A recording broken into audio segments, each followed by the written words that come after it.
into the game. And Delta, do what you have done before up till now. Yeah, so down in the left corner, it's a current 5-0 champion. He's been hunting prey after prey after prey, and it's none other than the Night Elf blue player. It's Hunter! And up in the right corner, it's someone that we haven't seen so far in the tournament. He's playing Undead. It's a purple, and it's GreatRomance! Let's see how this one kicks off. Building's already coming up with the Crypt. The Altar of Darkness, of course, for the quick hero. And the Forward Age No War, as we see in every kind of opener. Every game so far. You want to have it next to that camp, get that quick start over using your Trent to hit those units. Meanwhile, you're still waiting for your hero to spawn. Maybe get yourself an extra archer like he has. He's always gone for the same. One archer, one Agent of War with the hero, and take it forward from there. Yeah, it seems like a fairly standard opening and nothing out of the usual here. Yeah. GreatRomance is building up its infrastructure as normal, getting, as we see, a DK as the first hero. So nothing special going still on. There's still the secondary hero that might be where we can mix things up and spice the things up here. Going for an early scout though for Hunter, trying to stake out if the opponent has done something special. Yeah.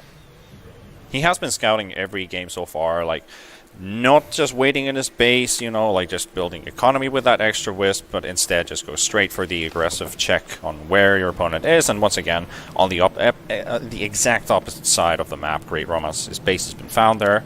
A few ghouls are gathering a bit of extra lumber as well. But I'm really looking forward to what is GreatRomance's approach for this. He's got 2 ghouls lined up. So he might go for that early aggression play with the ghouls and just take on Hunter, but Hunter's been very successful with his defenses so far. It's been very hard to, like, you might be able to harass him in the base with a singular unit, but he's definitely not giving you any chance of, like, following up another ambush move. Like, he's the one who seems to be always in charge of what's happening on the map and how he wants to dictate the game. Yeah, he's basically taking control from start. And seeing now, though, he's not doing any aggressive pushes or anything. They're just doing their own things, creeping in their own pace. Keeper of the Grove versus DK. Forward Age No War versus just a bunch of ghouls. It's different strategies for different people and different races here. And it seems like currently they just want to go and get some XP, go and get some gold, build up a little bit of that economy going.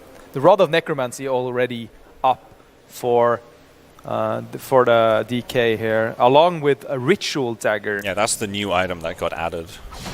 So that is pretty interesting.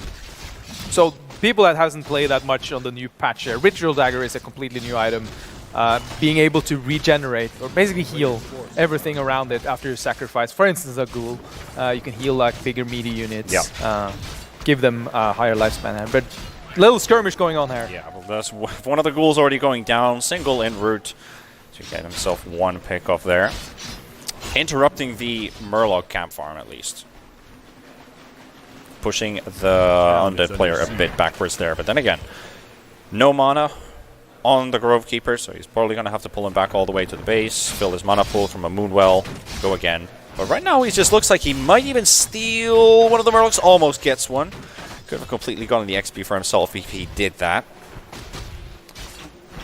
But level 2s, both sides, manages to take one of the Murlocs away from GreatRomance. Wonder if he manages to get the other one as well. Oh, trying to block in here though. Don't completely manage to do it. He could use the trees here and there. That's a there small. we go. Oh, there we go. And he's cornered himself right on the tree line, but he's going to quickly pave his way out, or is he? Another mist coil goes out. This is going to be a really tight one if he can actually take down Scenarios here, but he manages to get that one skeleton down before the mist coil connects, and so he releases the Keeper of the Grove once again. But just completely drained out of mana. You need to get back to base and use a Moonwell to refill your hero and then go again. Yeah, putting a lot of pressure with this skeleton from this Rod of Necromancy, and showing how the power of it. And the thing as well as, like, yes, you use this rod, it has a limited time of use, but if you apply enough pressure, it's usually worth the gold you invested in it. It also acts as some kind of buffer for this potion or the Ritual Dagger. There's the early expansion coming in from Hunter, but instantly just intercepted here by all those ghouls that have been brought from the base for this early aggression play. That might just pay off for GreatRomance, but we'll see how that ends. The DK with his ghouls just taking hits from these Trents the whole time, and he's trying to do the same cornering block move again, and he might just have to force to get Scenario stuck in between all the ghouls, but he is a bit faster than the other units, so he manages to claw his way out. Yeah, Hunter perfectly microing both his scenarios to do some attacks in between running away, because he's a little bit faster than the units, as well as microing the archers and the treants from behind. So you always have to be kept on the move and doing some chip damage here and there. He actually sacrificed one of his units there for the heal onto his DK, but it was instantly broken by the archers, so he lost that debuff. He summons in the Naga, which is going to be very efficient with the Fork Lightning against like clearing out the front waves, like the frontline units, maybe even just try and snipe away a couple of those archers as soon as he possibly can. Get that extra early damage up. But then we see the Alchemist brought up. The changes for him. You don't get the healing spray cooldown from 0. It's 6 seconds now, so it's more... Well, it's still reliable. The heal is still there, but the long cooldown can be... Yeah, it can be a real pain. You need to really fight around the healing spray instead of just moving it all the time and being dependent on mana. Now we're asking the root on the DK as well, and he might just get blocked in there. And the last hit brought there by the Tree of Life. So the DK goes down, and the ghouls are instantly forced to back away. You don't have any TPs available either, because, I mean, you do have the Naga there, but one of the ghouls just gets caught in the action, and Alchemist just keeps on following, keeps on giving vision. Yeah, and seeing also Hunter, they're using Wisps, because he doesn't have that many units that is in melee. Like, the Wisps are used for dispelling the skeletons and everything like that, but then in this case he used it to block this DK so he couldn't get out, because you can't really do that well with archers, because they just die fast if they're in melee. But using the Wisp is a really good way to get it really to smart work. move. Yeah. All the small things.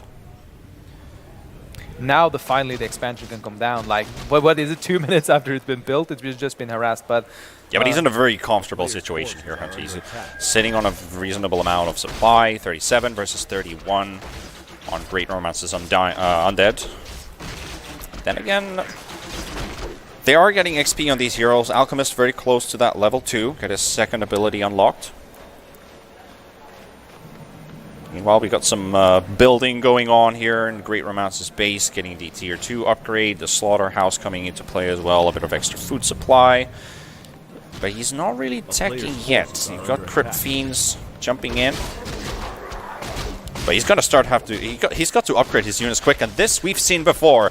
When the other player is farming a camp, that's a time when Hunter is like, I'm going to try and intervene if I possibly can, and he's going to go force the TP on the Naga, because he's already sitting very low on health, and then one of the ghouls already falls down as well, and he's just going to steal this camp. Like, he doesn't give a damn. He just goes in and steals it for himself. Yeah, and get some XP there. You see the Griffins, and it's already been... they've just been upgraded too, so they become Archer Griffins. And now it's starting to do some sort of push. It's so one Crypt Fiend, but... That means, well, you don't have that much actually going on here. And one Obsidian statue as well. So there's some anti-air coming in from the GreatRomance here, but he needs more. Yeah, there's not enough. We've seen the scenario before today. Hopefully, GreatRomance can pull off another valiant defense. Maybe even just go straight on the offensive if he possibly can, but you're fighting up against an expansion now as well.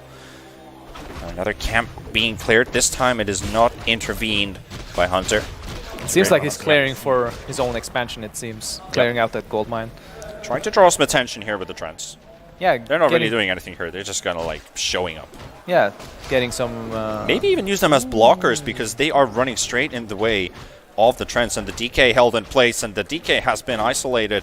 But since you've got flying units, you've got nothing to block anymore, so it's just throwing casual harass onto the DK. Another root does connect, and the Alchemist also takes part in this fight. There's a lot of armor that you need to punch through, and the statue giving a bit of heals out.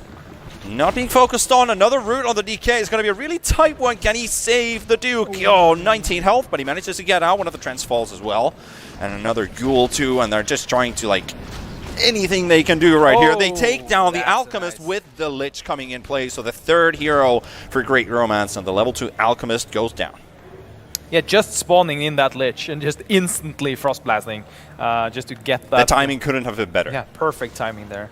And it's a bit timing off for Hunter there, because if that Lich didn't come in, you will survive with the Alchemist, and then you can just start retreating, start farming again, going back to normal. But these aerial units, though, are getting out of hand. Yeah. The Alchemist is back in action now as well.